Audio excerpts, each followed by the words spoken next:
a gente vai procurar trabalhar dentro desta visão que recebemos de Deus e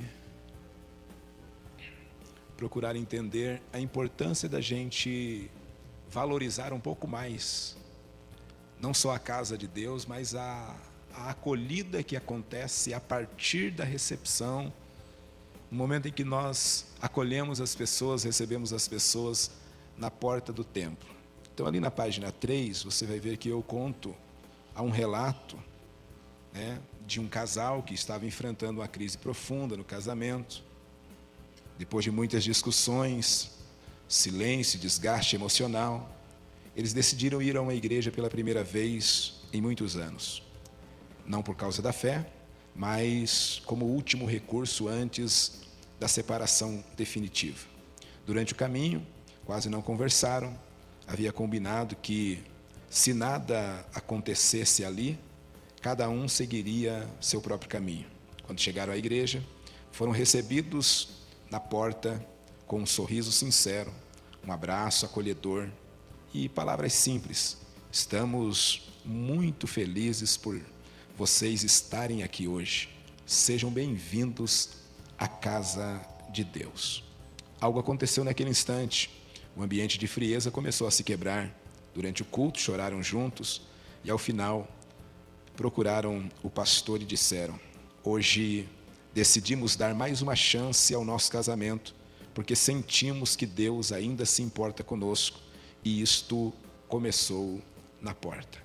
Então, os irmãos, observem que esse é um testemunho verídico, algo que de fato aconteceu com a vida de um casal que foi alcançado pelo poder da palavra de Deus. Então, a gente precisa entender que o culto, muitas das vezes, ele vai começar na porta. Não sempre ele vai começar no púlpito, no altar, na parte interna, mas muitas vezes na recepção. Por isso que eu entendo que o ministério da recepção, o trabalho dos recepcionistas, o trabalho do acolhimento, é onde o amor de Deus ele começa a ser sentido. Observe esse texto que Paulo escreve aos Romanos, capítulo de número 15, o versículo de número 7, Paulo vai dizer que assim como Deus ele nos acolheu, nós também devemos estar acolhendo uns aos outros, ou seja, como fomos recebidos, acolhidos, amados, percebidos por Cristo, assim nós também devemos acolher as pessoas que nos procuram. Eu dei plantão no aconselhamento pastoral há alguns anos, pelo menos 8 anos consecutivos no nosso tempo sede, e os últimos 3 anos que eu trabalhei ali, eu fiz dupla com o pastor Miguel Yasazaki, hoje dirigente da congregação ali em Santos Andrade, e ele pode, inclusive, confirmar esse testemunho que eu vou contar aqui. Nós havíamos trabalhado pelo período da tarde e estávamos já fechando o plantão.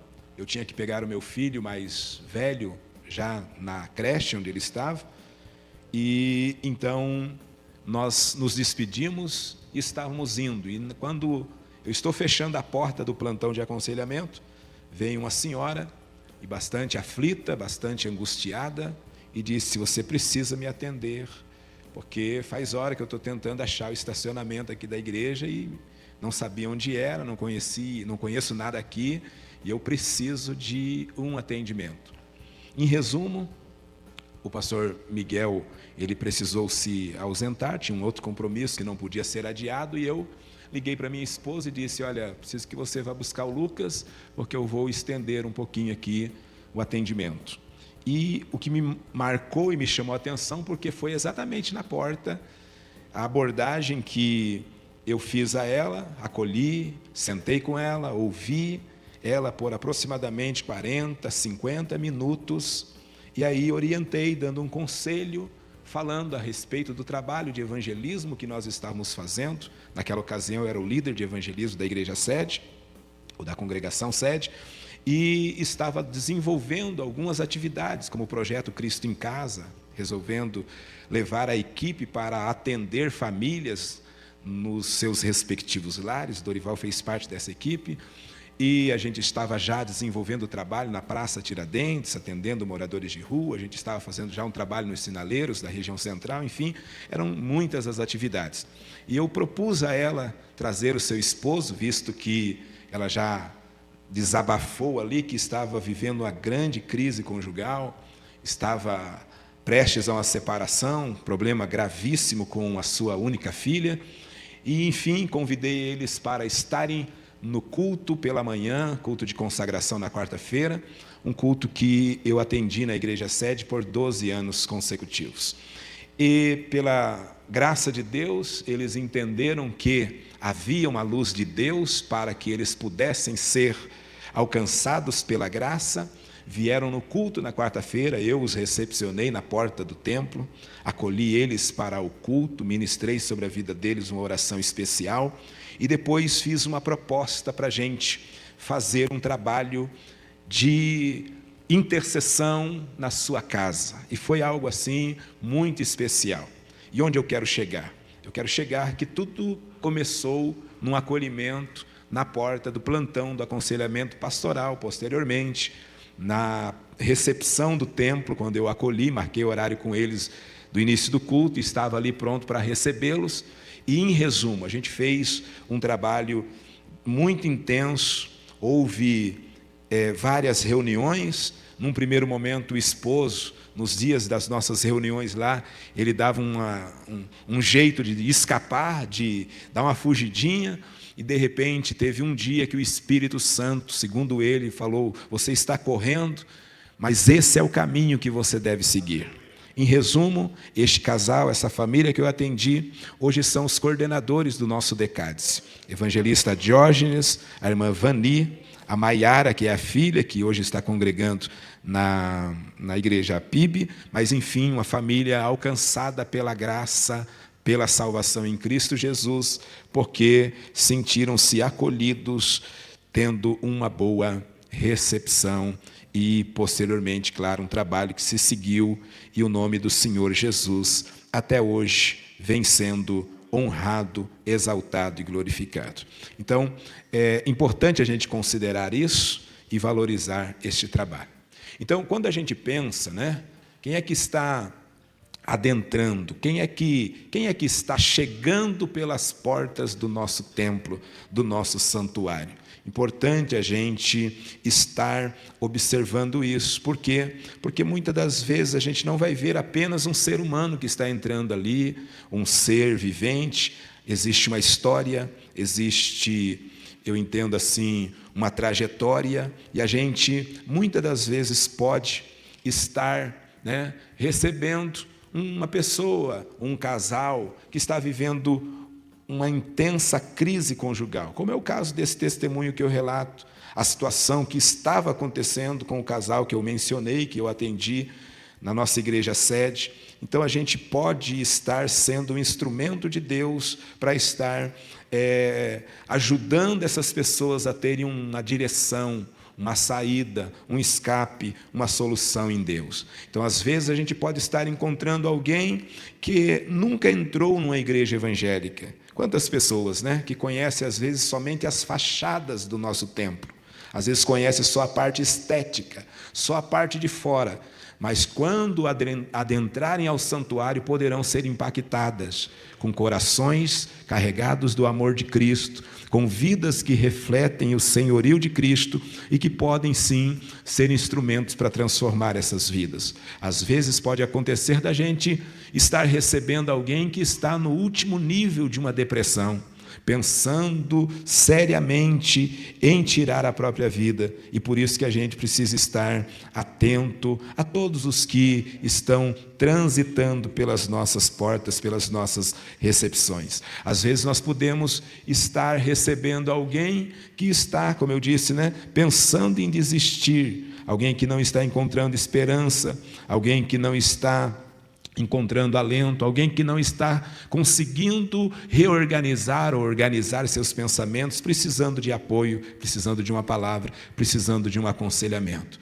às vezes podemos receber uma família inteira que esteja à procura de Deus, que esteja pedindo para que haja uma luz de Deus sobre suas vidas, para que elas possam ser alcançadas e agraciadas pelo poder do Evangelho. E quando a gente entende isso, que muitas das vezes o culto ele começa na porta, a gente não precisa deixar essa pessoa, às vezes, esperar todo o momento do culto até o período da pregação.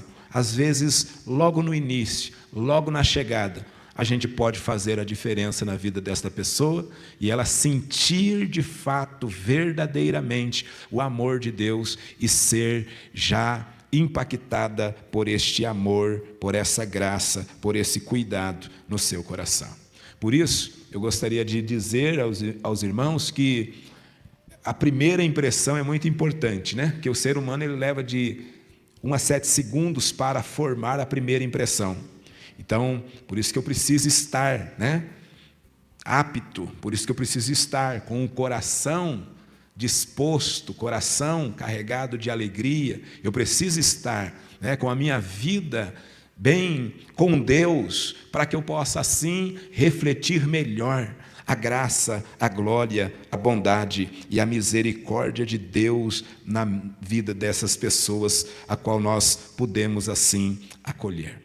Então, é extremamente importante a gente considerar que as pessoas vão fazer um julgamento sobre confiabilidade, simpatia, competência, com apenas uma fração de segundos. Então, é extremamente importante. Você já deve ter tido várias experiências, por exemplo, chegar numa loja, né, e o vendedor te cuidar do alto a baixo e fazer um pré-julgamento ali, né, e não te atender legal, porque você não trouxe a ele, né, uma perspectiva de uma compra. Quantas pessoas que já não se frustraram, porque eu já conheci inúmeras histórias, né, de pessoas que chegaram numa loja para comprar um carro muito simples, não tão bem vestido, e de repente foram lá e pagaram à vista um carro de um valor assim considerável. Então a gente precisa ter esse cuidado também com as pessoas que estão chegando, porque a primeira impressão vai com certeza estar marcando profundamente a vida das pessoas. Então a primeira impressão, ela é duradoura e difícil de mudar. Então o cérebro ele registra e armazena a primeira impressão de forma emocional, criando um filtro para as experiências seguintes. Então se a pessoa não sentir-se bem num primeiro momento, dificilmente ela vai querer voltar, ela vai querer retornar numa outra ocasião, né? É difícil, você pode perceber que isso acontece conosco no dia a dia. Se a gente não for bem atendido no restaurante que a gente decidiu almoçar ou jantar, a gente não volta e a gente também não recomenda. Ainda que a comida seja boa, mas se o tratamento não for adequado, a gente dificilmente vai estar recomendando. Ok? Então, eu preciso entender que os ambientes e a recepção vão impactar as decisões, ainda que de maneira inconsciente. Uma igreja fria, se a igreja for desorganizada, se os recepcionistas forem indiferentes, pode levar alguém a associar-se à fé, à rejeição e a nunca mais querer voltar na igreja. Então, o ministério da recepção é importante considerar o quê? É importante considerar que a decisão de retornar à igreja ela pode ser selada nos primeiros segundos, mesmo antes do louvor, e com muito respeito, mas com muita gratidão.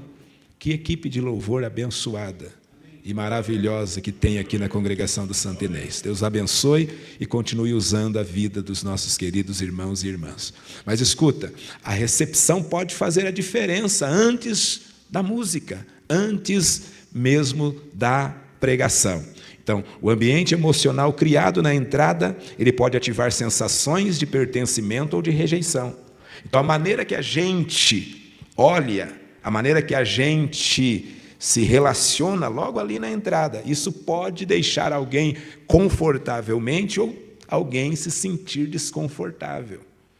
Pode levar alguém a querer participar Ou não querer participar. Não, me deixa quieto, porque eu já fui tratado de uma maneira que eu não me senti bem. A abordagem inicial ela é extremamente importante e deve ser feita com a sabedoria de Deus, né? Então, quem está na porta não é apenas um voluntário, é um agente espiritual da hospitalidade de Deus. Então, nunca menospreze o serviço que você pode desenvolver, mesmo sendo num lugar que às vezes a gente não damos tanta importância, porque normalmente a gente olha para o altar, né? Principalmente quando vê aquelas cadeiras ali. Gente do céu, o dia que eu sentei ali na posse do pastor Fábio, eu falei para o pastor Milton que estava do meu lado, falei, rapaz do céu, se der bobeira aqui a gente dorme.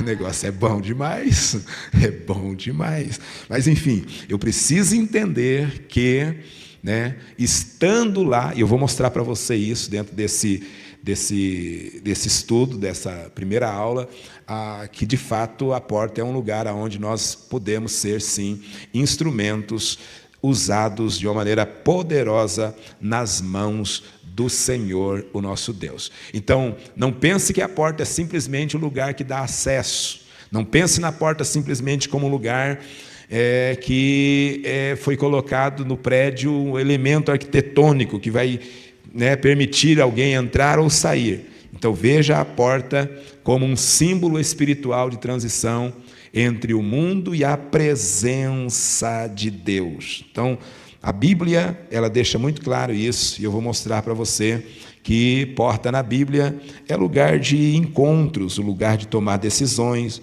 lugar de transformar histórias. Você sabe muito bem o dia que você entrou no santuário e Deus mudou a tua vida. Isso aconteceu comigo, com certeza aconteceu com você também. Eu lembro que no dia 7 de março de 1997, eu entrei bêbado na igreja. Estava numa situação muito ruim, escravo do álcool, escravo das drogas. E passei pela porta do templo, e ao ouvir a mensagem do Evangelho, Jesus mudou completamente a minha história. Depois daquele dia, 7 de março de 1997, nunca mais bebi, nunca mais fumei, nunca mais me envolvi com as coisas erradas que eu estava envolvido, e Deus transformou-me em uma nova criatura, porque porta é isso, nos dá esta dádiva, né? Então a Bíblia fala de porta como acesso à presença divina, lugar de justiça, lugar de decisões. Também fala de espaço de vigilância e também de separação. Então veja que a porta, né, ela serve para separar os dois ambientes. Então, quem entra em um lugar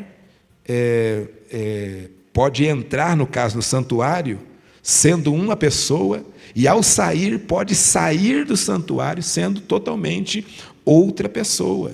Então, entra de um jeito e sai do outro. Entra pelo caminho errado e sai pelo caminho certo, porque encontra-se com Jesus de Nazaré. Então é assim que a gente precisa entender. Às vezes a gente vai receber ali pessoas que estão carregando medo, pessoas que estão carregando culpa, pessoas que estão carregando tristeza e angústia. Mas se nós entendermos que ali nós já somos instrumentos do Senhor, essas pessoas poderão sair totalmente diferentes para a glória de Deus. A irmã Vani, ela disse para mim, na primeira conversa que nós tivemos, a minha vontade é de voltar para casa e esganar a minha filha. Minha vontade é de matar ela. Porque a menina com 15 anos tinha saído escondido, de madrugada, pulou a janela do sobrado e foi para os barzinhos da região. E ela descobriu, então ela estava muito nervosa com a menina. E eu mostrei para ela assim, calma, é uma fase ruim que ela está vivendo, mas dentro dela tem uma menina que com certeza tem sede de Deus, tem vontade de ser diferente, ela não está conseguindo. E aí vocês não estão sabendo lidar com a situação, porque vocês estão em crise. E ela saiu dali diferente. Você me fez pensar diferente. Eu acho que primeiro eu tenho que me arrumar com meu marido primeiro, para depois a gente juntos cuidar melhor da nossa filha. E o Espírito de Deus foi trabalhando. E hoje você vê o que eles são na Assembleia de Deus em Curitiba, para a glória de Deus. Quantas outras famílias Deus está usando eles agora para restaurar, para curar, para tratar, para libertar. E eu fico olhando, eu falo, como Deus é lindo. Imagine se eu decidisse, naquele fim de tarde, dizer assim, não, moça, eu tenho compromisso com meu filho, que ele tem que ser retirado agora da creche. E de fato teria. Mas Deus me deu uma direção. Puxa, minha esposa está perto do local, ela pode ir lá buscar. E eu posso atender, ajudar essa mulher desesperada. E foi o que eu fiz. E hoje eu posso exaltar ao nome de Jesus de Nazaré. Ok? Então vamos lá. Eu queria que você olhasse para a página de número 5, por favor. Então, o que a gente vai ver aí? Ao convocar Jeremias para pregar à porta do templo, Deus revela a importância daquele lugar como ponto inicial de transformação. E você vai ver aí, eu coloquei Jeremias capítulo 7, versículo de número 2, olha que interessante. Põe-te à porta da casa do Senhor e proclama ali esta palavra. Então veja que a porta, a gente vai ver agora como ponto inicial de transformação, ou de acolhimento, de proclamação. Então tudo pode começar ali. Interessante, né? Deus não disse, Jeremias, eu quero você no altar do templo. Deus não disse, Jeremias, eu quero você lá na sala da escola bíblica dominical. Pode ser usado na sala da escola bíblica dominical? Claro que pode. Eu posso ser usado no altar? Claro que sim. Eu posso ser usado, diante de um estudo em outro ambiente? Claro que sim, mas olha que lindo você observar que Deus conversa com o servo dele e diz, eu quero que você comece já na porta, para as pessoas já entrarem no santuário diferente, entrarem no santuário com a nova perspectiva, entrarem no santuário já com a consciência que já receberam uma palavra da parte de Deus, já receberam uma palavra da parte do Senhor. Então veja que Deus, Ele pode usar você, já nesse momento de acolhimento, primeiro contato, uma palavra simples, seja bem-vindo, um olhar atencioso, tudo isso vai comunicar algo e as pessoas, com certeza, já estarão ouvindo a respeito do amor de Deus ali. Que às vezes a gente se equivoca, às vezes a gente perde a oportunidade de acolher bem. Às vezes a gente perde a oportunidade de edificar alguém. Às vezes a gente perde a oportunidade de ser um instrumento de Deus para a vida de alguém. Eu já fui recepcionista. E eu, no culto Almoço com Deus, por exemplo, eu ajudei o pastor Arlindo, hoje o responsável pelo culto Almoço com Deus está aqui, o pastor Dorival. Mas na época que o pastor Arlindo Santana era o responsável, eu trabalhei com ele 8 anos consecutivos. Então, às vezes eu estava lá no púlpito e às vezes eu estava lá na recepção, atendendo as pessoas. E ali na Cândido de Abreu, onde acontecia com mais frequência os cultos Almoço com Deus, irmão, sabe que há um fluxo muito grande de pessoas ali, principalmente no horário do almoço. E nós recebemos ali inúmeras pessoas. E dentre tantas pessoas, eu me lembro de um moço que chegou ali com um carrinho. Ele trabalhava com reciclável. E eu fiquei olhando ele, querendo estacionar o carrinho ali, ele colocou parte do carrinho sobre o gramado, ali na frente do templo menor, e eu comecei a observar, falei na minha mente, olha só que julgamento equivocado. Eu não tinha lido Jeremias, eu acho, capítulo 7. E eu olhei, falei, ele vai pedir. E eu falei assim, eu já sei o caminho para o plantão de aconselhamento pastoral, já posso dizer para ele, sem muito esforço, desce ali, esquerda, você vai ver o bebedouro, sobe a escada, pega o corredor, lá quase no final do corredor tem uma porta à esquerda, plantão de aconselhamento pastoral. Já estava na minha memória isso. Vou dizer assim para ele e eu já me livro do indivíduo. Confesso aos irmãos, eu pequei com esse pensamento. E Deus me pegou na porta aquele dia. Porque o rapaz, ele chegou e a primeira coisa que ele fez foi dizer a paz do Senhor. Em vez de eu saudar ele, ele que me saudou. E ele disse assim, eu quero um envelope de dízimo. Aí me quebrou de vez.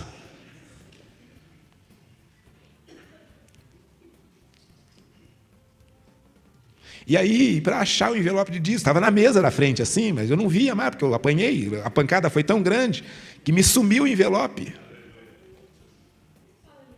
Eu fiquei com vergonha, eu não tive coragem de ir para o púlpito. Porque depois de um tempo ali, né, a gente podia lá sentar, lá no altar, e ficar, né, mais confortável, né, cadeirinha assim. Aquele dia eu chorei e fiquei falando, Deus, me perdoa, me perdoa. E aquele irmão, o culto inteiro, dando glória a Deus, aleluia, recebendo a palavra. Eu não consegui nem receber a palavra aquele dia, porque eu estava com vergonha de mim. Falei, nossa, o que você fez? Olha só o julgamento que você fez. O camarada não veio pedir, o camarada veio oferecer. Então, foi uma lição para mim. Então, veja que eu preciso aproveitar a oportunidade para aproximar pessoas, para encorajar pessoas, para aliviar pessoas, para restaurar alguém que às vezes pode adentrar ali, né, precisando de um apoio, precisando de uma ajuda. Então, estava errado se eu dissesse para ele onde seria o aconselhamento pastoral? Claro que não, mas ele não me perguntou nada sobre aconselhamento pastoral. E eu fiz um pré-julgamento equivocado. Então veja aqui na página 6, a porta como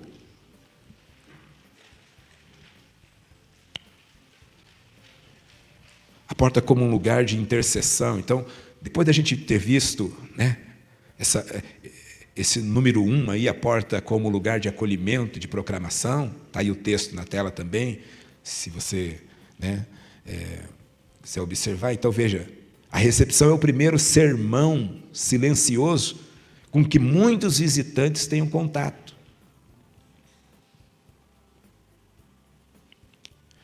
Então, acolher é ministrar, tá? Não entenda como ministrar ali, não. Um erro de digitação. Então, agora na página 6. A porta como lugar de intercessão e sensibilidade. Olha esse texto de Gálatas 6:2. Levai as cargas uns dos outros e assim cumprireis a lei de Cristo.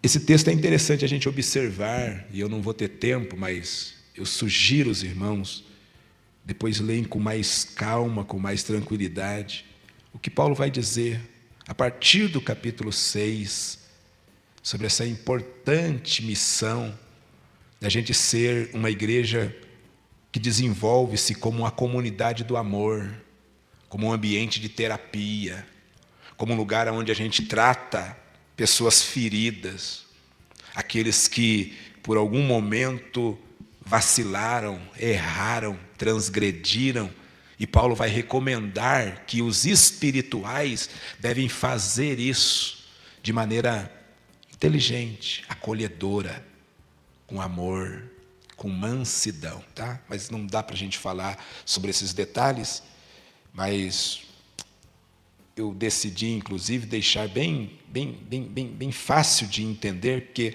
a gente está lidando com gente que muitas das vezes estão desanimadas, cansadas, feridas, ansiosas. E aí eu dou alguns exemplos, né? Lembra de Jesus, quando e como ele acolheu Zaqueu? O que Jesus fez com a mulher samaritana?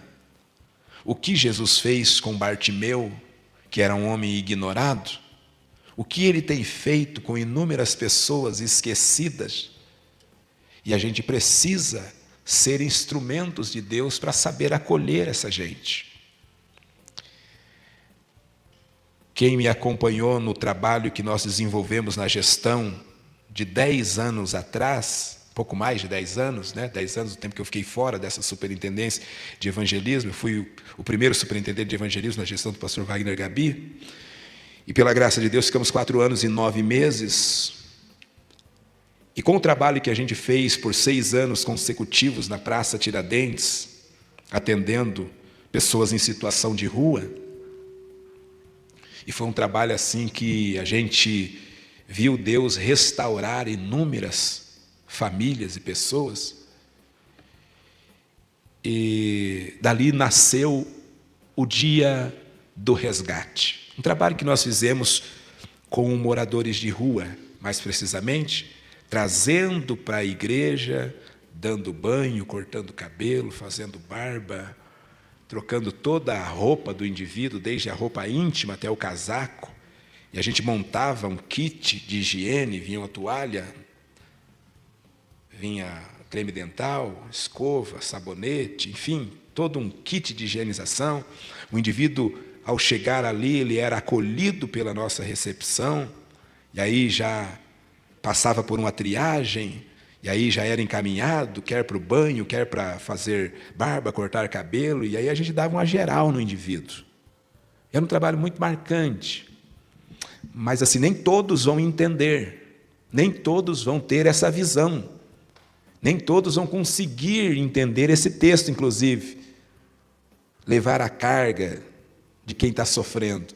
Por exemplo, o primeiro dia do resgate, a gente decidiu fazer numa terça-feira, a gente entendeu que a terça-feira a gente poderia ter o apoio da intercessão, e por favor me entenda aqui que não estou falando da gestão, até porque não é a gestão atual do ciclo de oração que estava no momento, você já vai descobrir quem é, mas eu vou ter que falar.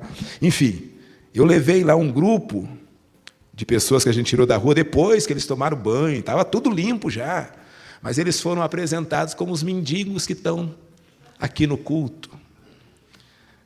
Aí aquilo já me acendeu um sinal.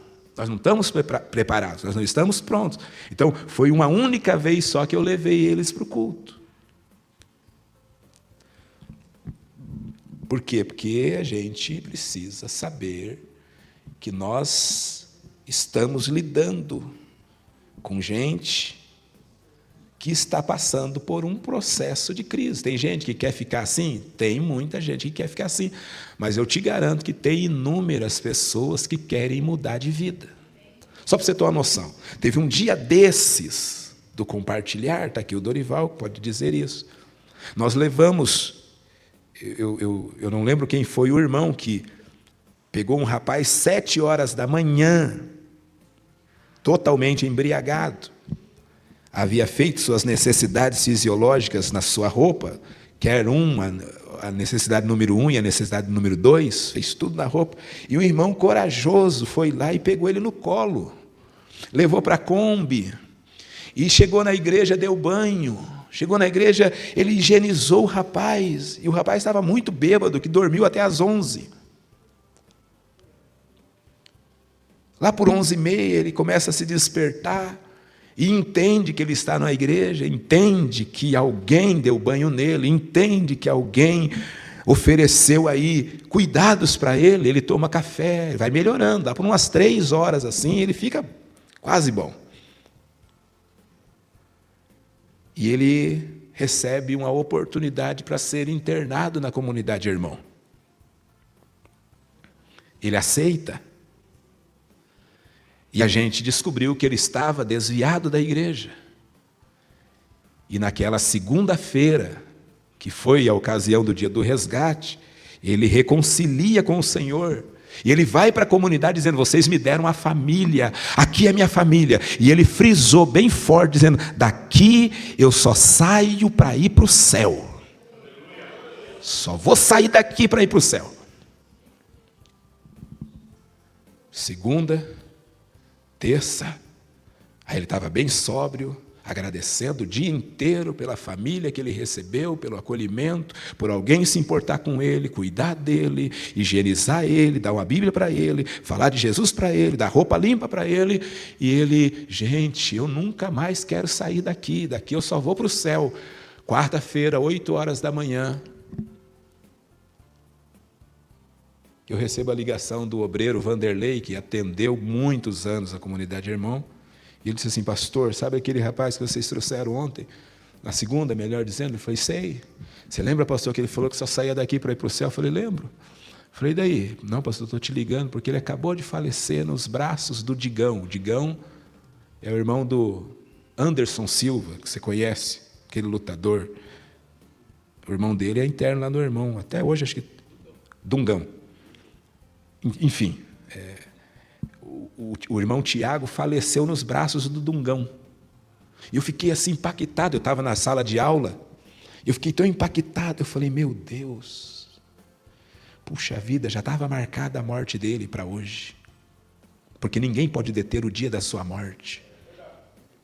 Mas eu fiquei feliz, falei: puxa vida, que bom que aconteceu o dia do resgate na segunda, porque ele ouviu de Jesus, reatou sua aliança, não vai ser sepultado como um indigente, oh glória, não vai ser resultado simplesmente uma estatística de mais um morador de rua, foi sepultado com dignidade, porque na ocasião a nossa equipe de evangelismo fez todo um trabalho para conseguir um funeral digno para ele, para a glória de Jesus.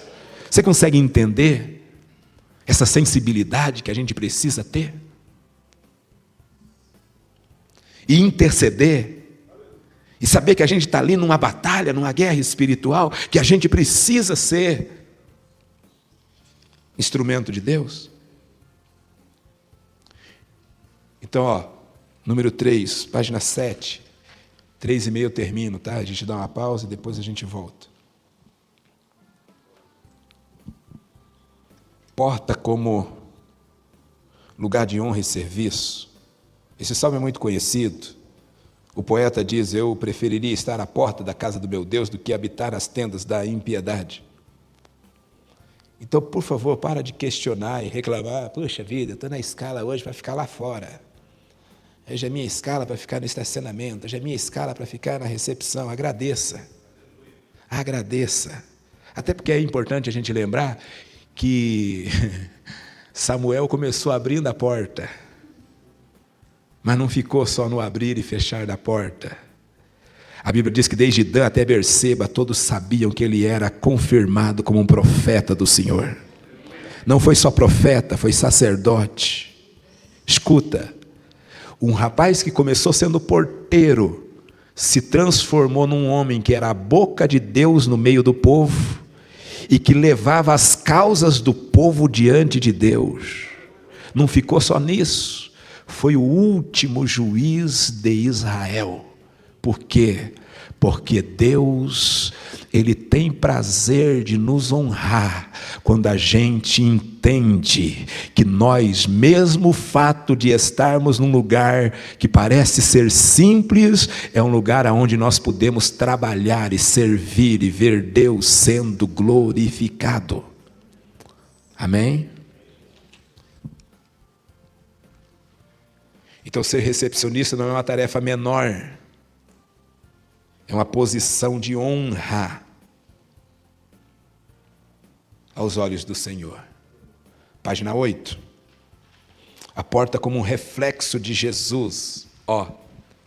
Olha que texto interessante. O que foi que Jesus disse aí? Eu sou a porta. Quem entrar por mim salvar-se-á. Entrará e sairá. E achará pastagens. Olha que lindo. Veja 3 verdades só nesse versículo a respeito de Jesus como porta. Ele é a porta da salvação.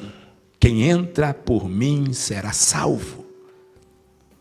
Ele é a porta da libertação. Entrará e sairá. Tem liberdade. acesso livre, porque aqui, irmãos, é o lugar, a casa de Deus, é o lugar em que Jesus opera a libertação em muitas pessoas. E terceiro, Jesus como porta, é salvação, é libertação e é também provisão. Entrará e sairá e achará pastagem, tem suprimento, tem alimento, tem recursos. Você sabe disso. Quantas bênçãos Deus te deu aqui nesse lugar. Quantas conquistas aconteceu na sua vida por você entender Jesus cuidando de ti. Mas aqui tem um alerta. E eu coloco ali, a igreja não pode ter portas físicas abertas e corações fechados. Tiago adverte a igreja contra fazer acepção de pessoas. Ainda bem que eu já me converti, irmãos. Melhorei daquele tempo para cá do almoço com Deus, eu melhorei bastante. Estou vendo que eu estou me convertendo. Ao que eu vejo uma pessoa entrando, apareceu com um irmão que trabalha com reciclagem, falou, glória a Deus, aleluia, eu já mudei, já.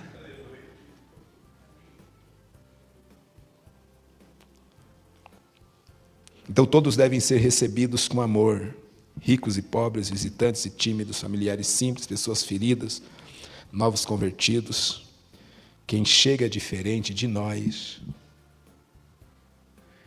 Então, você sabe que é um desafio para a gente não está tão preparado como a gente pensa que estamos. Você acha que nós estamos preparados para receber essas pessoas que hoje, infelizmente, estão com a mente distorcida em relação à sexualidade? Seja real, nós estamos preparados? Nós não estamos preparados nem para receber pessoas com aspecto autista. Pode perceber que a gente não tem paciência. Porque se entra uma criança com essa limitação e começa a fazer algumas coisas que a gente não está acostumado a ver, a gente já se irrita, a gente já se incomoda, a gente já quer, mas a gente não tem nenhum ambiente adequado. Estuda um pouquinho e perceba que você vai ver que há uma necessidade nas nossas igrejas de ter, inclusive, um ambiente adequado para, num momento desse, saber acolher e cuidar melhor desses meninos e meninas. E a gente não está preparado. Você acha que nós estamos? A gente nem fala disso. A gente nem trata sobre isso. E eu estou falando isso com muito respeito, com muito temor. Quando eu assumi a superintendência da família, um dos pedidos encarecidos de uma avó foi esse. Pastor Valdecir, por favor, agora que você está na superintendência da família, eu sei que o pastor vai tentar fazer alguma coisa diferente. Então, por favor, eu tenho o meu netinho que é autista, minha filha está indo lá para a Igreja Batista, porque nós não temos em nenhuma de nossas congregações. Ela falou desse jeito, e é verdade. Eu estou falando isso aqui porque nós estamos entre nós. E não sei se eu vou falar que é um desabafo ou se é um treinamento, agora acho que virou desabafo, né? Mas é uma realidade que nós não estamos preparados para isso. Ou é discutido em alguma reunião sobre isso? O que nós podemos fazer? Ou não tem nenhum assembleiano com alguém assim na família? Não vamos ser hipócritas a esse ponto, dizer que graças a Deus nós não temos. Puxa, irmãos. Bom, eu estou dirigindo igreja há mais de 12 anos.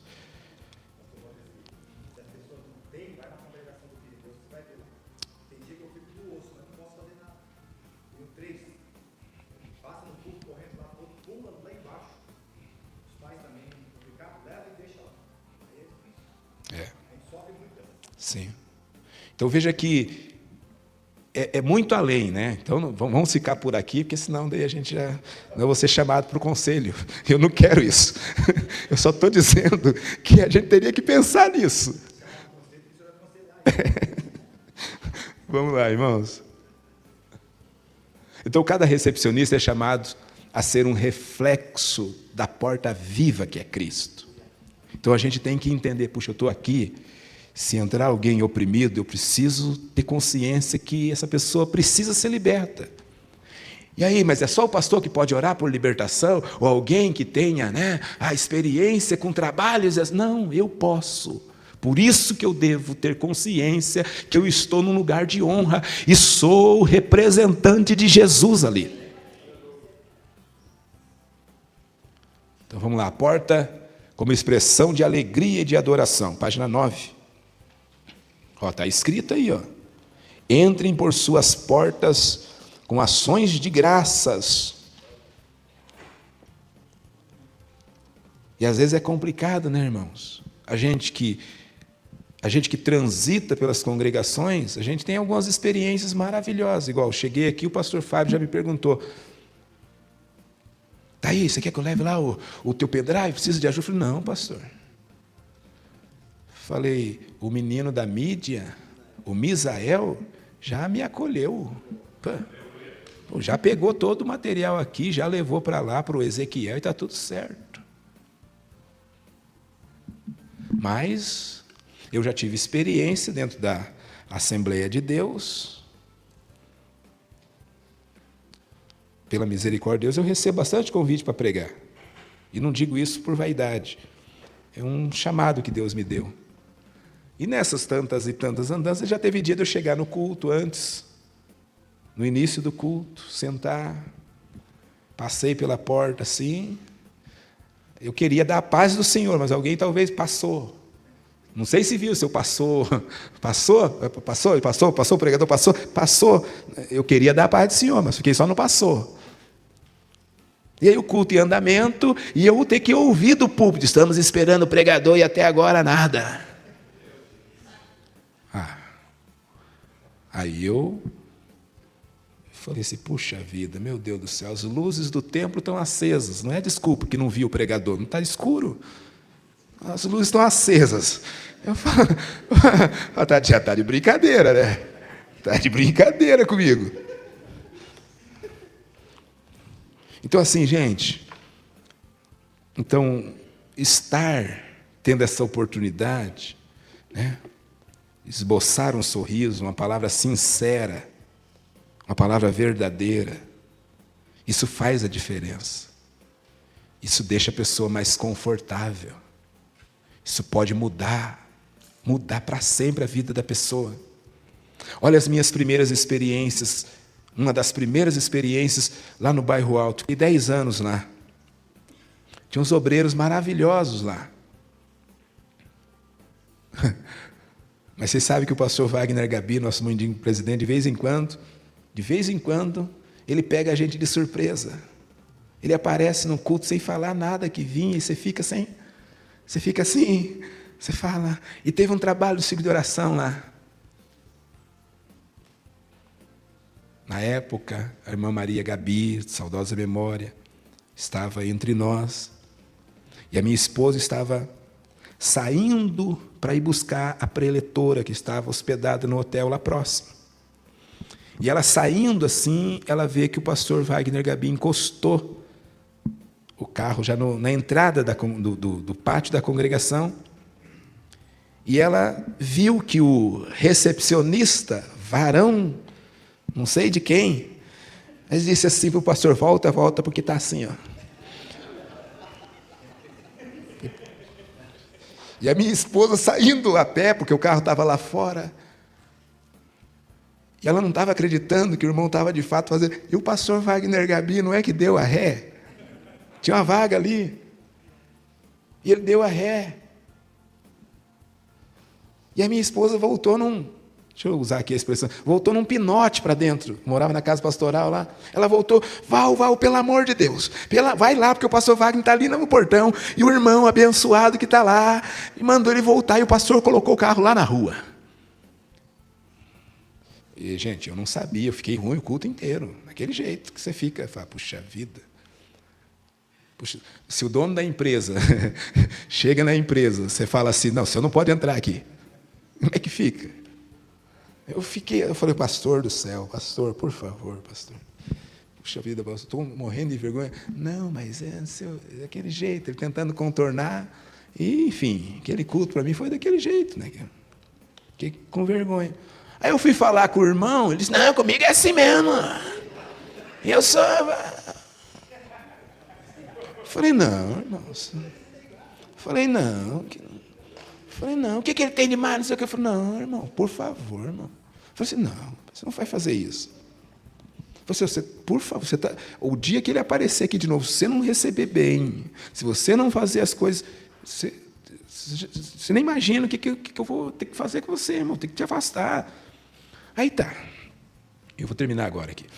Aí, me chega, outro culto já, um mês e pouco depois, me chega um rapaz, desviado da igreja, com a mãe dele, uma senhora, que na época estava lá com perto dos seus 80 anos. Então o rapaz, a mãe dele morava em São Paulo, e ao vir em Curitiba, ela gostava demais de ir na igreja do Bairro Alto. Aí ele chegou, foi levar ela lá, e por incrível que pareça, estava lá esse mesmo servo do Senhor. Aí o rapaz encostou o carro e parou para descer a mãe dele, para daí ele voltar para casa e buscar ela só no final. Ele conseguiu chegar no rapaz, isso aí não é lugar de parar o carro. E distratou, eu só vou deixar minha mãe aqui, só vou descer a senhora de idade, não me interessa, aí não sei o quê. Resumindo a história, esse camarada voltou lá com mais um com ele e um pedaço de alguma coisa. Aí eu tive que descer, contornar, afastei o indivíduo na hora e me comprometi com o rapaz. Falei, rapaz, por favor, eu te garanto, ele nunca mais vai estar aqui, nunca mais ele vai estar na recepção aqui, nunca mais. Mas não deixa de vir trazer sua mãe, não deixa de vir comparecer nas reuniões.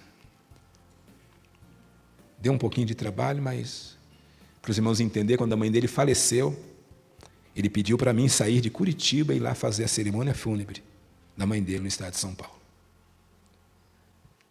Para os irmãos entenderem, aconteceu algo ainda melhor.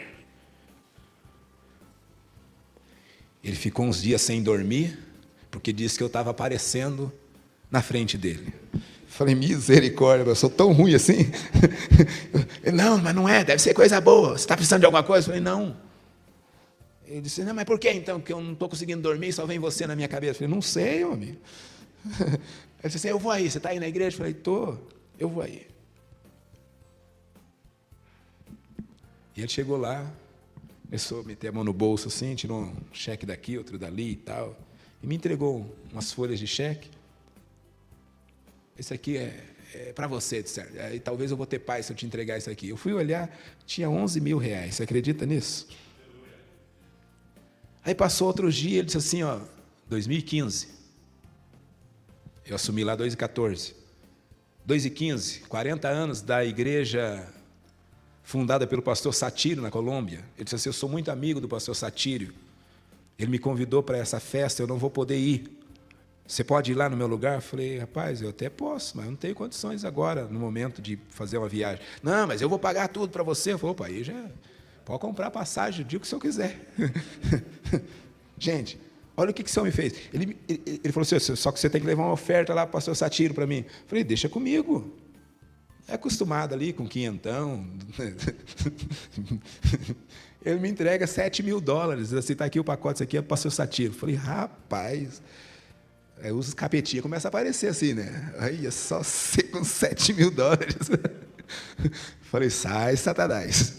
Aí ele falou assim, esse 7 mil do pastor Satírio, esse $1.000 aqui é para você se virar lá na semana, e já está tudo pago, alimentação, hotel para papai, você vai ficar lá. E eu andando para baixo e para cima com o pastor Satírio, parecendo importante, gente. Você não faz noção. Fiquei uma semana lá com $1.000 no bolso, gente, trouxe gravata, trouxe terno. Na época, eu vou falar um negócio aqui que talvez você vai ficar chateado comigo, mas era aquela época lá que o James Rodrigues tinha ido para o Real Madrid, aí os meus meninos, piazinho, papai, compra a camisa do James Rodrigues. Eu trouxe uniforme para eles, e foi aquele negócio todo. O que eu entendi isso? É que a mudança que ele viu eu fazer na porta, tirando alguém amargo e deixando alguém com alegria. Isso funciona. Amém, irmão? E vamos a essa conclusão. Então, a porta como expressão de alegria e louvor, a base está no Salmo 100, verso de número 4, né? entrai pelas suas portas com ações de graças. Então o culto ele começa na porta, o coração tocado na entrada, ele estará mais sensível à palavra de Deus quando ela for ministrada no altar. Então, na página número 10, a porta como lugar de uma ação missionária, ou pode ser entendido também como lugar de missão e cura. Então, a gente conhece também essa passagem. Vejam os irmãos que eu estou apresentando textos bem conhecidos, mas dentro de uma visão acolhedora, dentro de uma visão evangelística. Tá? Então, veja que esse homem que estava por mais de 40 anos na porta do templo chamado Formosa, foi lá que ele teve a alegria de se deparar com os dois homens de Deus, Pedro e João, que tiveram a ousadia de parar, olhar, escutar e estender a mão. Então a gente poderia passar tempo aqui, só nessas palavras ali, ó, separar. Ah, mas eu estou atrasado e o culto vai começar. Pois é, às vezes a mudança, o milagre na vida de alguém pode acontecer ali mesmo, numa parada sua. Você olhar os olhos do indivíduo, escutar, né? Às vezes a gente só precisa parar para escutar. As pessoas estão precisando dar uma desabafada. E às vezes o estender as mãos, né? Estender as mãos. Então veja que este homem, mais de 40 anos, sem poder se locomover com dignidade. Ele até se locomovia, mas dependia dos outros. Mas a partir de um bom atendimento na porta do templo, então hoje nós podemos também ser instrumentos para algumas pessoas que estão vivendo, né, como coxos emocionais, pessoas que estão com a vida travada por causa da dor, da rejeição, do medo, da culpa e da solidão. Okay? Então, a porta da igreja é também a porta da missão, da evangelização. Então, começa ali o lugar, o trabalho de levar alguém para Jesus. E claro que aqui eu resumo, né, algumas características na vida de alguém que se dispõe, né, para que a recepção não seja uma recepção mecânica. Estou lá na página 11, né? Então é importante a gente saber que essas virtudes aí, ó, espiritual, relacional e o prático, né? Então a gente estarem sempre em oração, buscando de Deus o discernimento e o coração carregado de amor. Então a simpatia, a atenção, às vezes tem que ter a paciência, a longanimidade, né? Tem pessoas que às vezes vão nos perturbar, isso é um fato. E a gente precisa também ter, quando necessário, uma postura mais firme com as pessoas que vêm para bagunçar, que às vezes a gente vai se deparar com esse tipo de gente também, e a gente tem que ter, por isso que o discernimento é muito precioso e muito importante nessa hora, tá? Então eu não vou me ater aqui. Então todos me acolheram como se Jesus mesmo me esperasse ali. Essa é a expressão de alguém, né, que foi bem recebido. Então, se você também é uma porta viva, recebe todos com graça, sem julgamentos, com empatia, atenção verdadeira. Sorrir com sinceridade, porque seu sorriso vai refletir o amor de Deus. Servir com humildade, sabendo que não há função pequena na casa do Pai. Tá? Então, já te mostrei o que aconteceu com Samuel quando ele entendeu a sua missão. Sua mãe o consagra, entrega ele para Deus e Deus faz dele um instrumento para abençoar a nação inteira de Israel. Então, ser um representante de Jesus, verdadeiro acolhedor, então conduzir todos até a porta da vida, que é Jesus. Então, vamos nos comprometer, né? Esse é o nosso desejo, que a gente saia daqui um pouco mais comprometido em ser uma igreja onde ninguém entra sem ser notado, sem ser amado e sem ser acolhido. Então, quando toda a igreja decide acolher, o céu se torna visível na terra. Amém, irmãos? Então vamos, agora eu não tenho esse material, eu ainda não tive tempo para fazer esse material, tá? Mas eu pretendo também desenvolver um material relacionado ao que eu vou falar a partir de agora.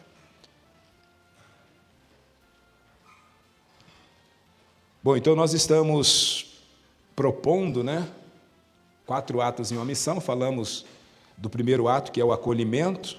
Vamos sintetizar nesses minutos finais. Eu fiz alguma alteração, por isso eu atrasei um pouquinho. Eu penso que o Espírito de Deus me deu uma direção. Eu vou trabalhar, além daquilo que eu já havia estudado, vou trabalhar alguns outros textos para a gente sair daqui um pouco mais consciente a respeito dessa, eu diria assim, a questão da evangelização, do discipulado e do acolhimento. Então, inicialmente, eu quero deixar claro para os irmãos que o objetivo nosso não é estar apenas apontando os diferentes métodos da evangelização. Claro que a gente não pode desconsiderar todos os métodos. Eles são importantes e devem ser, sim, preciosos e devem ser utilizados, O apóstolo Paulo é um mestre para nos ensinar sobre os diferentes métodos. É ele quem disse, fiz-me fraco para com o fraco, fiz-me tudo para com todos, para que de algum modo eu possa salvar alguns. Então, é importante a gente saber que Deus ele pode usar uma metodologia diferente. Você pode usar, por exemplo, o exemplo do Senhor Jesus. São 35 encontros pessoais que os evangelhos relatam que Jesus teve, com as pessoas que ele teve um contato pessoal próximo. Tem 35 encontros que a gente vai ver. A gente vai perceber que Jesus usou para cada um desses indivíduos uma metodologia diferente. Pode perceber. Para Nicodemos, ele disse: você tem que nascer de novo. E por que ele não disse: você tem que nascer de novo para o homem que estava há 38 anos no tanque de Betesda? Já pensou o choque que aquele homem não levaria? Meu Deus do céu, já estou 38 anos assim, me arrastando. Como é que eu vou nascer de novo? Então, você vê que Jesus usou uma outra metodologia. Você quer ser curado? Veja que o homem, ao ouvir a palavra, a pergunta de Jesus, veja que ele não conseguiu. Era tão simples responder sim ou dizer não. Mas veja que ele tinha uma doença muito mais grave na alma do que no físico. Porque ele sai por uma tangente, diz: eu estou aqui. Aqui é chamado de lugar da misericórdia, a casa da misericórdia. Mas a misericórdia está longe daqui, porque o anjo desce, agita a água e ninguém me lança. Então veja que ele tinha uma dor na alma. E por isso que Jesus fez como fez. E o homem que estava há 38 anos com as costas na cama, com a palavra de Jesus, a cama foi parar nas suas costas. E ele foi para casa glorificando a Deus. Então, eu quero deixar claro que a proposta de Deus não é de apenas estar te dando métodos, até porque Deus não unge métodos, Deus unge pessoas. E eu quero te dizer, no nome do Senhor, que tem uma unção de Deus liberada, disponível para alcançar a tua vida, e você vai fazer a diferença para a glória de Deus. Tá? Então, por que eu digo isso? Porque às vezes nós estamos procurando muito movimento, mas pouca transformação. Então a gente fica atrás das estratégias de tal, e não está acontecendo o que de fato precisa acontecer. A mudança na vida das pessoas. Então, assim, onde é que nós estamos falhando nas nossas atividades? O que está acontecendo às vidas que nós estamos acolhendo, estão entrando, mas não estão permanecendo? Já percebeu que isso aqui está sendo uma realidade no nosso dia a dia? Às vezes até as pessoas vêm, às vezes até as pessoas são recebidas, e a gente está com um grupinho, puxa vida, fizemos um trabalho, teve tantas decisões, dali a pouco, e só sobrou um, e daqui a pouco até o que sobrou. A gente não foi atrás, a gente não cuidou, a gente não visitou, a gente nem ligou, na verdade, A gente pensa que, não, vamos marcar para nós visitar.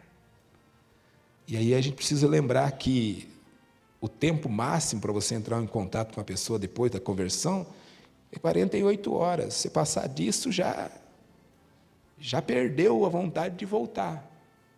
Então, a mensagenzinha, que bom ter te recebido, opa, que bacana.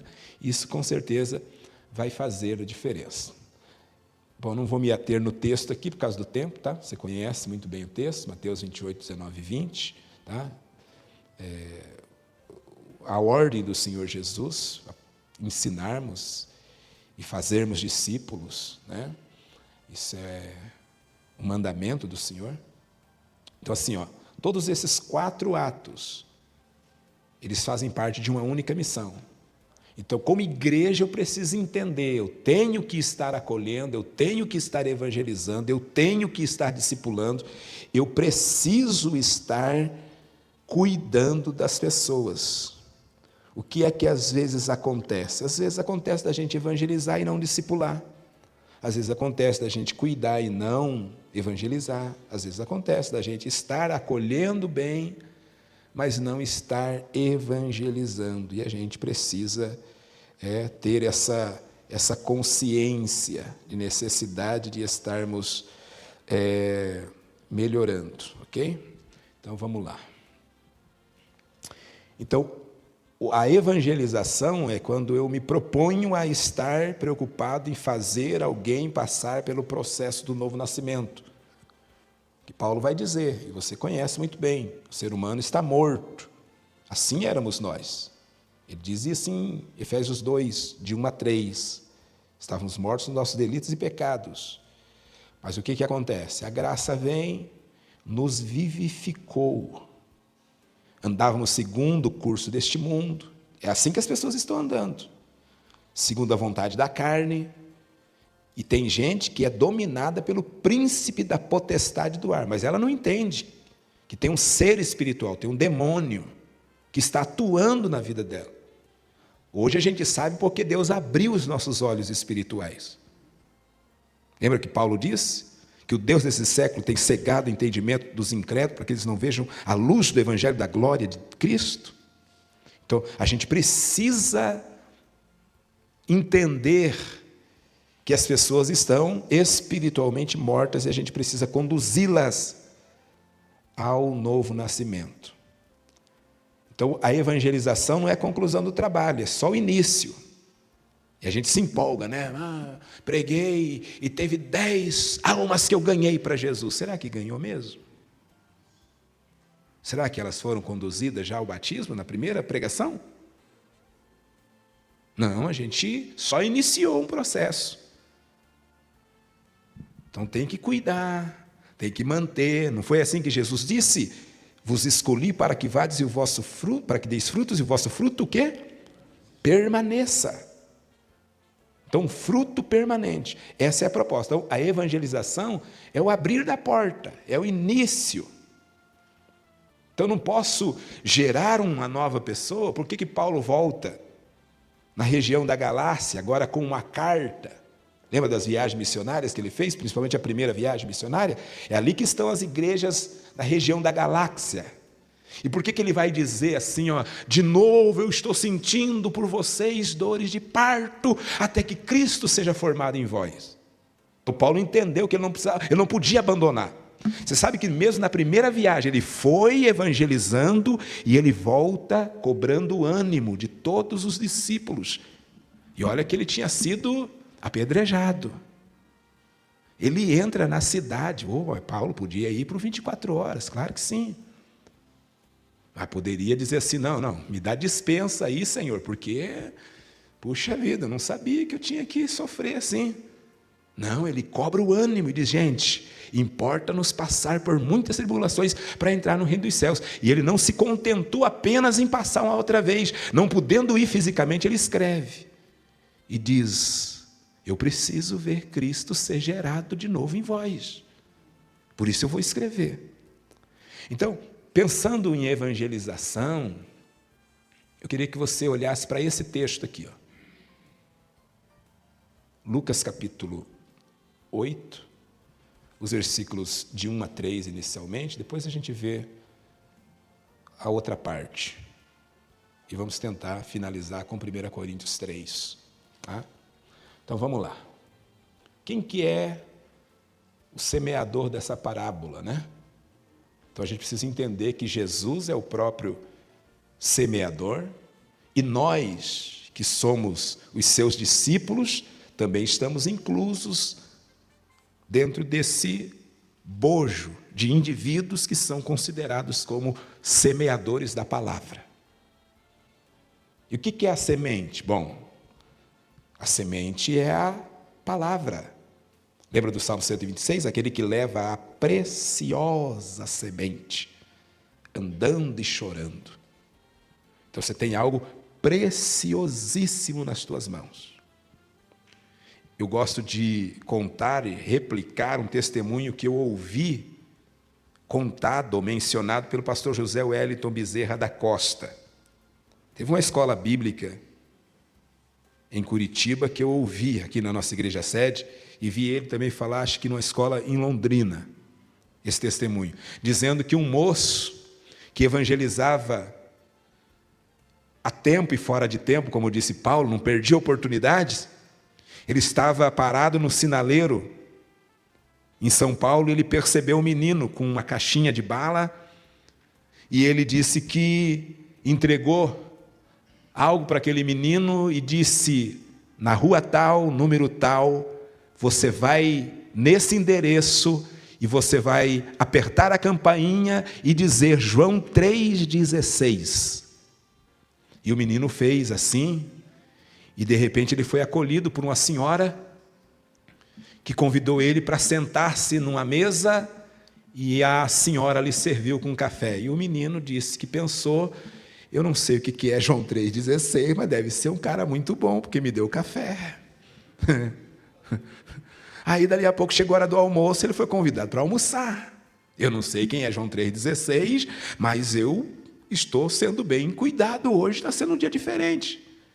Ele não tinha um abrigo, ele não tinha uma casa, ele não tinha uma residência, ele foi convidado para dormir naquela casa, e ele dormiu pensando, eu não conheço quem é o seu João 3,16, mas deve ser um camarada muito bom, porque me deu até um cobertor e uma cama aquecida para me dormir. Resumindo, no dia seguinte, ele é convidado de novo para sentar à mesa, e quando ele termina de estar degustando daquele café saboroso, aquela senhora foi na estante da sala, pegou o livro, o exemplar da Bíblia, e mostrou para ele quem é e o que é João 3,16. Resumindo, pastor José Wellington conta que aquele menino foi evangelizado, cresceu, se tornou um pastor distrital no Ministério do Belém, em São Paulo, por causa da preciosa semente João 3,16. Você crê no poder da palavra? É uma semente. Há 20 anos atrás, eu estava evangelizando numa madrugada, e interessante, eu tinha acabado de sair de uma vigília, e depois falei, vou aproveitar. E quem eu encontrar na rua, eu vou falar desse Jesus. E um moço estava saindo da antiga danceteria 1250, o Dorival falou para mim que frequentou muitos anos lá, mas graças a Deus fechou, né, Dorival? E você está liberto também, né? Glória a Deus. Mas enfim, esse moço saía de lá, e eu, pela misericórdia de Deus, me deparei com ele, descalço, todo machucado, ele tinha apanhado na danceteria, e eu ofereci para ele um folheto, uma semente, e disse para ele, Deus tem um plano maravilhoso, transformador na tua vida, e está aqui o endereço, eu vou pregar nesse endereço amanhã à noite. E esse moço leu a mensagem do folheto e disse, eu vou lá nessa igreja hoje. E foi lá, aceitou Jesus.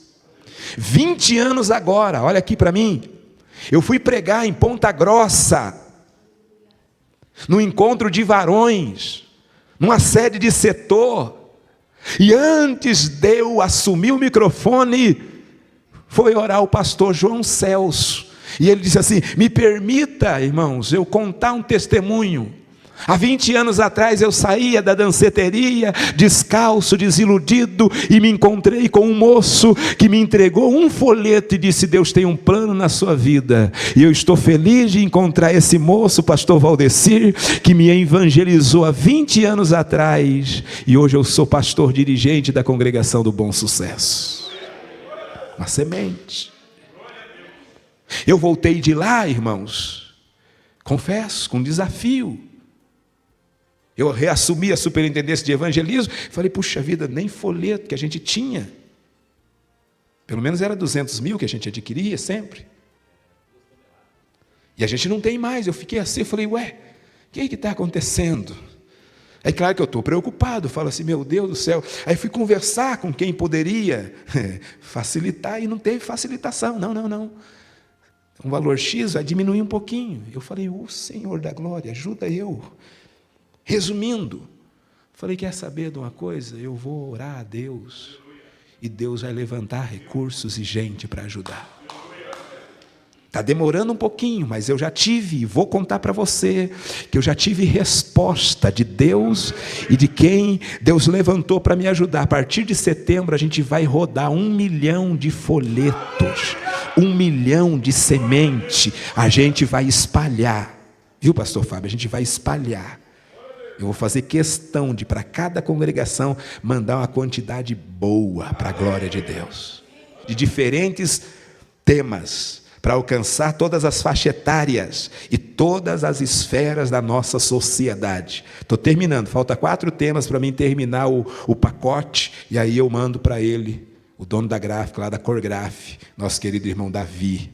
Porque Deus faz uns negócios assim. Eu fiz o casamento dele, da irmã Marina, alguns anos atrás, e ele se tornou um amigo, um parceiro para a glória de Deus. Então, quais são os tipos de solos? Eu quero que você entenda que não são tipos de...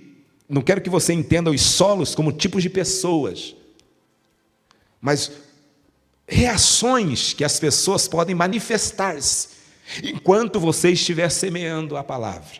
Tá? Então, a figura do semeador, eu quero deixar claro para você que você é esse instrumento. O ser humano, homem e mulher, é um instrumento importantíssimo na realização da obra de Deus. Então escute aqui, como está escrito em João 1:6. Deus, Ele decide usar a vida de um homem chamado João Batista. E a Bíblia vai dizer assim, houve um homem enviado de Deus cujo nome era João.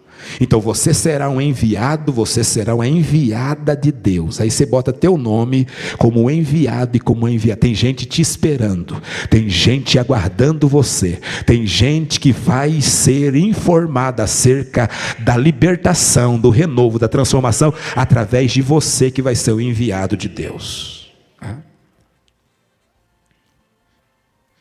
Tá, não vou explicar isso aqui por causa do tempo. Vamos lá, Lucas 8. Olha que interessante o versículo 1, 2 e 3. Vamos lá? Lucas 8, 1, 2 e 3. Lucas 8, 1, 2 e 3. Tem aí na sua Bíblia? Se ninguém mexeu, está aí. Olha só. E aconteceu, depois disso, que andava de cidade em cidade, de aldeia em aldeia, pregando e anunciando o evangelho do reino de Deus, e os 12 iam com ele. Lembra que eu te disse que Jesus é o semeador, e nós, seus discípulos, somos também integrantes desta equipe do Senhor Jesus. Veja que o versículo 2 vai dizer assim: também algumas mulheres que haviam sido curadas de espíritos malignos e de enfermidades, Maria chamada Madalena, da qual saíram 7 demônios, Joana, mulher de Cusa, procurador de Herodes, e Susana, muitas outras que serviam com suas fazendas. Olha que lindo. O que eu vejo aqui? Em primeiro lugar, eu vejo que há uma movimentação, há uma dinâmica na vida do evangelista, na vida do semeador. É isso que Deus quer fazer conosco. É isso que Deus vai nos proporcionar, uma nova dinâmica. Eu vou melhorar. A nossa igreja não vai ficar detida nas quatro paredes. Nós não vamos nos limitar para a gente ficar apenas com o ministério da manutenção. Eu já vi alguém dizer, quando um companheiro foi assumir uma congregação, dizer assim: não, se você manter do jeito que está, já está bom. Eu não aceito isso. Não dá para ficar só no ministério da manutenção. A gente precisa sair para fora. A gente precisa trazer mais. Até porque Atos 2,47 diz que a igreja primitiva fazia isso. O quê? A cada dia o Senhor ia salvando, e o povo dentro da igreja, saindo para fora, caindo na graça dos que estavam do lado de fora. É isso que precisa acontecer conosco. A gente cair na graça dos que estão do lado de fora. Amém? Deus vai nos libertar da síndrome das quatro paredes. Eu vou melhorar. João capítulo 20, versículo 19, estavam os discípulos trancados com medo, e a Bíblia diz que Jesus, no domingo da ressurreição, ele se apresenta no meio deles. Eles estão todos com medo, e Jesus libera uma palavra dizendo: paz seja convosco. Jesus só aquietou um coração amedrontado? Não. Jesus, diz a Bíblia, que ele se aproxima deles e ainda sopra sobre eles e diz: recebam o Espírito Santo, porque assim como o Pai me enviou, eu também enviarei a vós. Ei, deixa eu dizer que nessa tarde de sábado, 15 de agosto de 2026, Ele está aqui dizendo: eu vou trazer paz para o teu coração. Você não vai ficar atribulado, você não vai ficar angustiado, você não vai viver ansioso, você não vai ficar com medo, porque eu vou liberar uma palavra sobre ti. O meu Espírito vai te encher e o meu Espírito vai te conduzir. Você entende isso? Então, vamos receber essa dinâmica, esse movimento do Espírito. O texto diz que ele saía, andava pelas cidades, e de cidade em cidade, de aldeia em aldeia. É Marcos 9,35. Onde está Jesus? Olha a dinâmica do ministério de Jesus. Diz a Bíblia que ele percorria cidades. Olha aqui para mim. Cidade fala da evangelização, as pessoas da elite. As pessoas que têm funções, cargos importantes, o empresariado. Ele estava nas cidades, ele estava nas aldeias, lugares mais carentes, lugares mais necessitados, lugares onde as pessoas precisam, além da semente da palavra no sentido espiritual, mas às vezes vão precisar também de um cuidado físico. E a igreja precisa entender isso. Por isso que às vezes, estrategicamente, além do folheto, você pode colocar um pacotinho de pipoca, você pode oferecer um doce, você pode oferecer um alimento. Por exemplo, o dia do compartilhar. Deus colocou gente do meu lado para fazer esse trabalho, que cada edição do dia do compartilhar a gente entregava 100 cestas básicas. Fora o atendimento com quase 50 profissionais. Então, o movimento. Então veja que Jesus andava pelas cidades, aldeias e também nas sinagogas. Ou seja, no ambiente religioso. E como ele olhava para as pessoas? Diz o texto que ele olhava para as multidões como ovelhas desgarradas, sem pastor. Segunda lição que esse texto me mostra: o conteúdo que eles carregavam, a semente do Evangelho, a palavra de Deus, a mensagem certa. E que mensagem certa é essa, pastor Valdeci? Pregar sobre Jesus, sobre o reino, sobre a graça salvadora.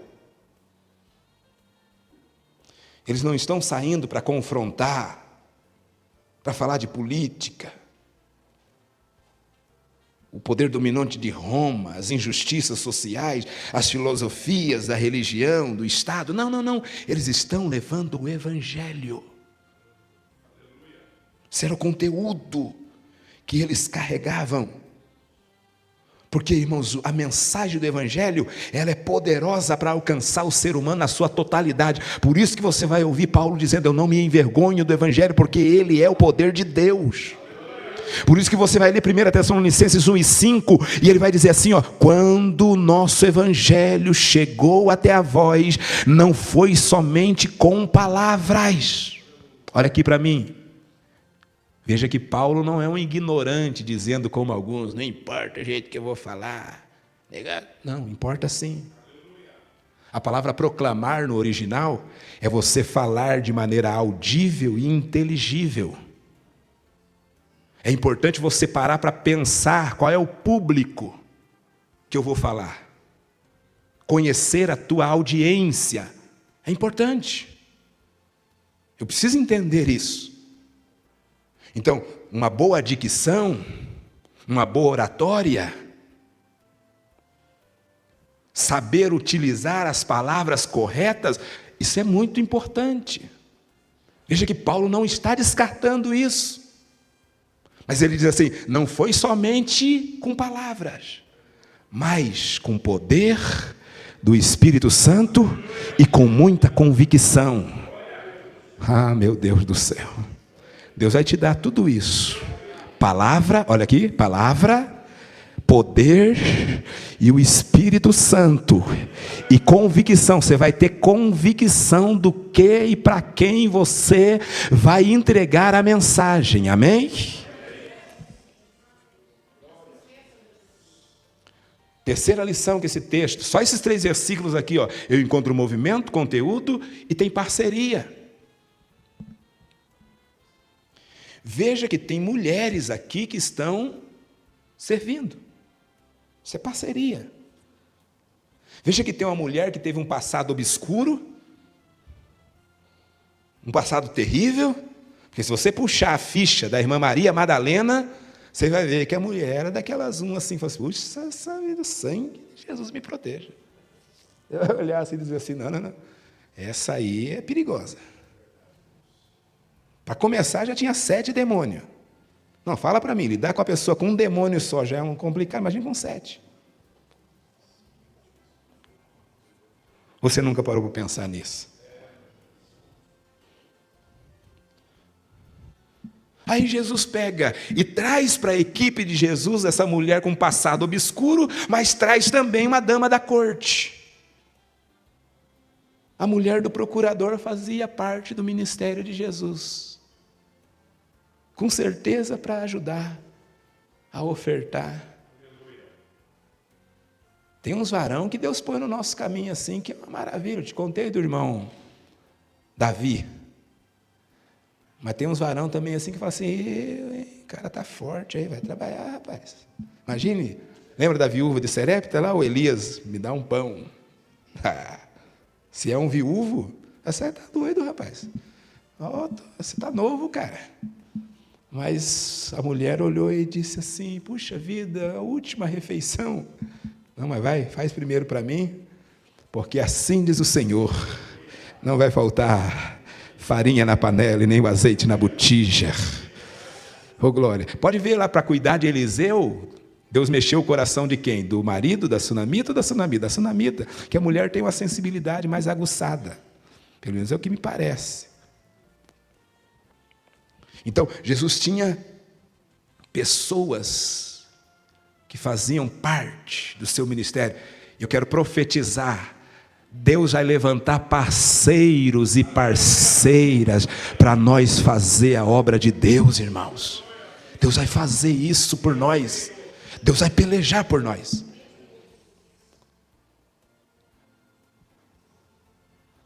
Agora vamos pensar rapidamente nos 4 tipos de solos. 4 desafios. Você pode dizer 4 desafios? Diga mais uma vez. Diga a segunda vez. 4 desafios. Você precisa entender, você vai se deparar com isso aí. Então, como semear o evangelho em diferentes corações? Então, não vai ser sempre a mesma abordagem. Não sai assim dizendo assim, é só chegar e dizer, Jesus te ama e tem um plano na tua vida. Tem gente que vai estar com o coração duro, que vai te dar uma... já tem religião, eu não gosto de religião. Como é que eu vou fazer? Qual que é a minha reação quando eu me deparo com um camarada nervoso, na pá virada?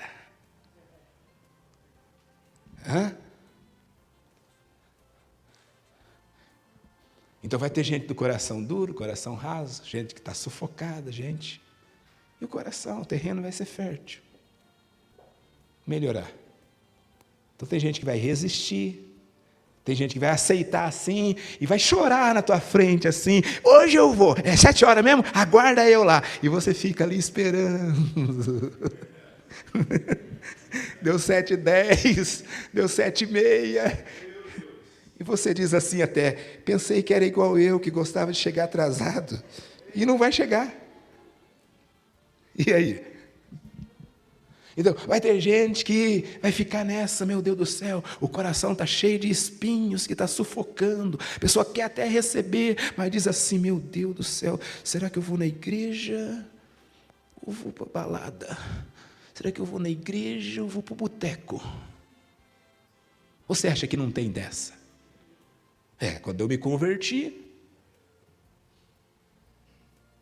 o dia que eu me converti, eu tinha tomado de manhã 1 litro de conhaque, com 18 anos, pra você ter noção como é que era a situação do rapazinho aqui. Aí chegou lá por 6 horas, eu falei para o Valdir, agora dorme no Senhor já. Mas era um crente afastado, companheiro do boteco. Aí eu falei para ele assim, vamos lá no bar do Donizete, vamos lá que é o terminar de encher o caneco. Aí vamos lá jogar sinuca lá, que daí, deixa comigo que eu pago tudo lá. Ele falou, não, cara, estou precisando voltar para a igreja. Eu falei, que igreja, rapaz? Larga mão. Que igreja? Vamos curtir. Ele, não, eu estou desviado, já faz uns anos aí, se eu morrer eu vou para o inferno. Eu falei, que, rapaz, vamos lá. E insisti. E ele, do outro lado de lá, mesmo desviado, disse assim, insisto mais do que você, eu vou para a igreja. E eu falei, rapaz, jogar sinuca sozinho não dá. E fui para a igreja. E aquele dia eu me converti. Cheguei em casa já melhor, chorando. Tinha meio litro de vodka escondido debaixo do suário, que a minha mãe, ela não deixava eu tomar cachaça dentro de casa. Tinha que tomar do lado da porta para fora. Aí eu peguei o litro de vodka, joguei, apetrecho que eu tinha, joguei tudo fora. E foi assim a minha conversão. Pra você ter uma noção, o Donizete, o dono do bar que eu frequentava, hoje é presbítero na Assembleia de Deus. Jesus é maravilhoso. Jesus é lindo. Então, a gente precisa entender, irmãos, que vai ter coração congestionado, que é uma concorrência, você vai ter que saber lidar. Você vê que um desviado soube lidar comigo. E aquele dia ele voltou para Jesus, e eu aceitei Jesus. Glória a Deus. Então nem sempre a gente vai ter um coração que vai frutificar. Na verdade, você vai ver que 3 solos, vão apresentar os seus obstáculos. Vamos lá?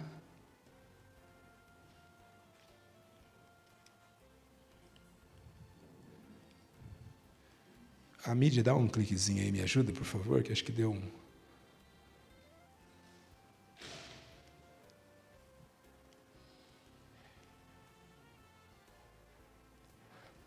Então, veja bem, obrigado. Então, diante de um coração duro, que a palavra é ouvida, mas a palavra não encontra espaço para penetrar, então, a pessoa não consegue compreender o plano de Deus, a salvação em Deus, a libertação em Deus. Aí o que o texto vai dizer? Que vem o inimigo e pega a semente e remove do coração. Então, o que eu tenho que fazer diante de um cenário desse? Aqui que está o segredo. Como é que eu reajo? A pessoa foi grossa, eu vou ser grossa também. A pessoa foi insensível, e eu vou devolver com a minha... vai para o inferno mesmo, seu miserável. Estou pregando a palavra. Teu lugar é no lago de fogo e enxofre, tá? É assim? Não. Deixa a pessoa falar. Às vezes ela vai ter que desabafar. Às vezes ela vai colocar 3, 4 minutos de desabafo na tua frente. Aí talvez você só precisa perguntar assim: você quer que eu ore por essa área da sua vida? Você deixa eu interceder por essa área que você mais sofre? A pessoa pode falar: pô, peraí, puxa vida. Ou eu estava indo na rodoviária buscar a minha esposa outro dia, e eu indo, o meu menino mais novo, mais velho, melhor dizendo, ainda um toquinho de gente assim, nos seus 4, 5 anos. Eu na rodoviária ali, chegando lá, eu não percebi, eu fechei um rapaz, eu fui errado. Então não estava legal, mas tinha um cara que estava pior do que eu, que quando ele viu que eu fechei ele assim, ô seu... Aí você sabe que pessoa que não tem Deus, fica mais fácil para olhar para a cor da gente e já dizer assim: você gosta de banana, né? Ele falou assim, e daí elogiou minha mãe. O sangue veio... Não sobe o sangue, tem hora assim?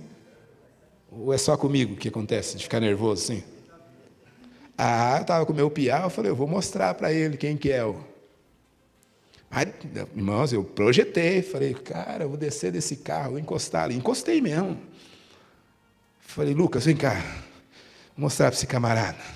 Cheguei a cogitar isso e verbalizar. Só que quando eu fui fechar o carro assim, aí veio aquele que é o nosso amigo. Ele disse assim: calma, que testemunho é esse? Onde é que você vai parar? Como é que você acha que vai ter glória a Deus aqui quando você falar isso aí? Gente do céu, eu fui andando assim e já diminuía. Comecei a diminuir até os passos. Resumindo, quando eu cheguei no vidro do camarada, falei: meu senhor, o senhor me perdoa. O senhor me perdoa porque eu realmente não lhe vi. E eu, puxa vida, eu estou constrangido de ter lhe... Ele: rapaz do céu, eu que andei falando bobagem. Me perdoa por eu ter te xingado. Eu estou com um neto na UTI, estou aqui apavorado, a semana toda eu estou muito ruim. Quem que saiu no lucro? Porque eu pude falar para ele que Deus pode restaurar a saúde do neto dele e evangelizá-lo. Agora imagine se eu chego lá e... sabe lá Deus, né? O que poderia ter acontecido? Você já pensou num jornal? Pastor se embola com o cidadão. Jesus, me ajuda. Então veja que a gente tem que ter cuidado, né? Então, o coração duro, ele é insensível, impenetrável. Quantas pessoas que você conhece são fechadas para as coisas de Deus, fechadas para as coisas espirituais, perturbados. E aí, Jesus faz menção, inclusive, que esse é o coração que os homens estão pisando e vai endurecendo cada vez mais. Então, a rotina da vida tem deixado as pessoas insensíveis, e a gente precisa entender isso no mundo espiritual. As pessoas estão indiferentes, são satisfeitas em si mesmas. E eu, como servo de Deus, preciso cuidar disso. Amém, irmãos? Então, às vezes, eu estou olhando o relógio ali, eu vou parar, mas deixa eu só citar os demais. Então, coração raso. Recebe a palavra com alegria, mas não cria raiz. Então, você vai se deparar com pessoas assim. Eu creio, aceita uma oração, chora na hora da oração. Até começa caminhando com a gente. Mas vem a primeira onda de luta. Que às vezes a gente olha para a pessoa e diz assim, tua vida vai ser só vitória com Jesus. Ali a pouco ele chega aqui na igreja e diz assim, puxa vida, eu pensei que aqui eu estava no meio dos anjos. Daí ele começa a perceber que de vez em quando o diabo entra. Ele vai perceber que às vezes o diabo até se incorpora em alguns irmãos e fala assim, meu Deus do céu. Ou não acontece assim? Ou você acha que o diabo não tem influência na vida de crente? O que Jesus disse para Pedro quando Jesus falou da cruz? E o Pedrão disse assim, não, cruz, dificuldade, não. Nosso evangelho é triunfalista. Jesus disse, sai fora, Satanás. Amém, queridos? Então a gente finaliza. Quero que você fique de pé. Quem sabe outro dia a gente fala com detalhes, com mais pontualidade, cada um desses itens, tá? Eu quero terminar com a oração. Quero profetizar que a gente vai crescer pelo menos 25%. Não, eu vou dizer de novo. Eu quero profetizar que a gente vai crescer pelo menos 25%. Já pensou de cada 4 pessoas que você evangeliza, uma fica firme para produzir mais frutos? Já pensou se a gente conseguir essa proeza? Isso não é motivo de tristeza não, mas só uma de 4, pastor, de 4 pessoas, só uma ficou firme. Vixe, está ótimo. Está excelente. Feche os olhos, incline a sua cabeça. Senhor Deus, eu quero te bendizer e te enaltecer por essa tarde maravilhosa. Podemos estar aqui na tua casa, aprendendo a sua palavra. Eu quero te louvar pela vida dos meus irmãos, das minhas irmãs, que puderam, Senhor Deus, estar aqui, se disponibilizaram, se esforçaram. Muito obrigado pela vida do pastor Fábio, Senhor, que está com o coração inflamado, cheio do teu Espírito Santo, e querendo ver a congregação aqui em Vila Santa Inês dobrar os seus números de membros. E ele está, Senhor Deus, empenhado com essa missão, por isso abriu as portas da congregação para acolher a regional. Obrigado pela vida dos pastores que puderam aqui estar, líderes das outras congregações, a congregação em Vila Santa Inês, com sua representação tão preciosa, tão importante. Estou muito grato ao Senhor, e tu sabes disso, que eu falo com verdade. Muito obrigado, Senhor, por poder estar aqui com esses irmãos que estão animados e desejosos, e acreditando que o Senhor está liberando unção, que o Senhor está liberando palavra, que o Senhor estará nos dando sabedoria, que o Senhor estará nos influenciando, e levantando parceiros, gente para nos ajudar, homens e mulheres, mãos que vão nos apoiar, que vão se estender para nos socorrer nas nossas necessidades. Quero pedir uma bênção especial, quero rogar que o Senhor abra caminhos, quero rogar que o Senhor venha nos dar sabedoria para saber como lidar com cada reação dos diferentes corações, principalmente se o coração estiver, Senhor Deus, sufocado, ou se o coração estiver endurecido, ou se o coração, Senhor Deus, for um coração, ó Deus, com atitudes e uma vida superficial, rasa, que não tem profundidade, até se abre para Deus, mas não tem raízes, e o Senhor vai nos usar, e nós vamos criar raízes para baixo, e produzir frutos para cima, e o teu nome vai ser honrado e glorificado. Obrigado, Deus eterno, por esta casa, obrigado pelos obreiros que nos auxiliaram, obrigado pela mídia, Senhor, tão acolhedora, pela igreja que nos acolheu tão bem, e pela dinâmica que pudemos aqui, Senhor Deus, desenvolver ainda, Senhor Deus, não podendo concluir tudo aquilo que nós queríamos falar, mas eu penso que uma chama está reacendendo em nós, eu acredito que um despertamento está sendo gerado em nós, e eu acredito que a tua palavra não voltará para o Senhor vazia, vai fazer o que lhe apraz e prosperará naquilo para a qual o Senhor Deus a enviou. Salva vidas, liberta vidas, e usa-nos para que isto aconteça nessa região do Boqueirão, Alto Boqueirão, nessa regional e nesta cidade e regiões metropolitanas, nesse estado. Usa a nossa vida nessa nação e fora dela, e onde o Senhor quer nos usar, nos usa para louvor da tua glória.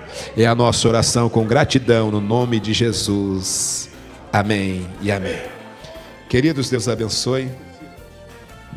Irmãos, Deus falou comigo.